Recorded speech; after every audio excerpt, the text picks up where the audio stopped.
everyone, it's Tamsin from tamsinyoung.com, and my question for you today is failure. Is it the end of the road? Do you let failure or the fear of failure stop you from taking action? I recently was challenged in one of the groups that I belong to do a live Facebook video, and in it we had to give 3 statements, 2 of which were truths and 1 of which was a lie. And one of the statements that I gave was that I had failed my honours year when I was studying. And most of the people went for that as being the lie, thinking that there was no ways that I could possibly have failed anything in my life. And I found this really interesting, that the perception that people have that just because you have a qualification means that you've never failed in your life, or you haven't failed towards achieving that qualification. And the truth of the matter is that I have failed many times in my life, including in my studies. But the truth of the matter is also that has been one of my best teachers. Failing has meant that I have had to look at my life in a certain way and learn from that. So the first time I failed when I was doing my studies was in my early days at university, and in my second year. I had done very well at school. I was quite an academic, and I thought I knew everything and I knew how to study. And I'd done accounting at school, and I should have realized that when we were at university and what I spent 3 or 4 years studying at school we covered in 3 weeks, I should probably have realized that there was a little bit more to studying accounting than what I thought. I thought I knew everything because I'd already done it at school. And I thought that also meant that I actually didn't have to do any work in any of my other subjects either, and that, again, I already knew everything. And I failed my second year, and it was a big wake-up call for me. I had been so overconfident in my abilities that I thought I didn't have to put in any effort.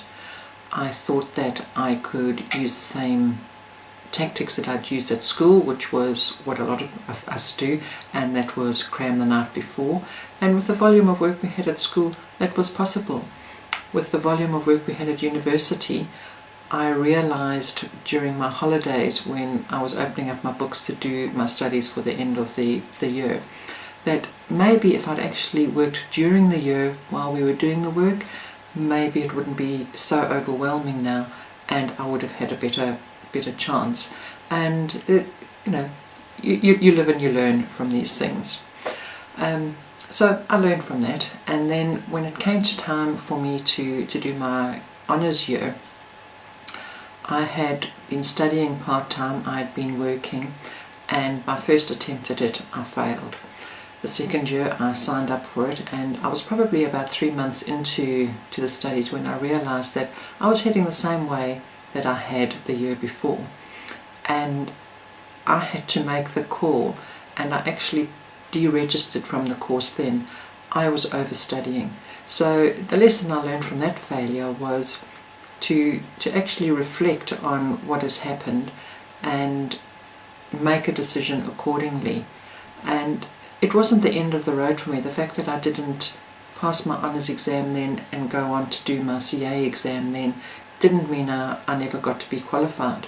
About 10 years later, before we were going to immigrate to Australia, I converted my South African degree to an Australian degree by doing the necessary subjects. And when I came to Australia, I ended up doing my CPA exam, and that turned out to be a better choice for me. I was more motivated.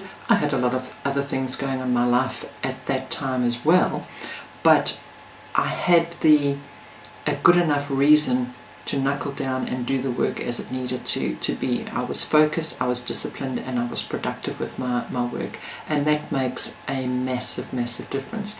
To have that internal motivation to get on and do the job it can't be replaced by anything else, really. So we need to learn that life is a classroom. We are always learning so long as we are open to the lessons. And don't let a little bump in the road put paid to your plans to achieving your dream. There's always another opportunity for doing things. Use it to propel you forward into achieving your dreams. It doesn't mean that what you want has come to an end. And know that everyone is learning and tweaking things as they go along. And if they're not doing that as they're living, then in reality they are not growing. They're just staying where they are, they're staying safe, and they're staying comfortable. Accept your failures. Don't beat yourself up about it. Accept what you've done and move forward. So my question to you is, what have you learned from your failures in life?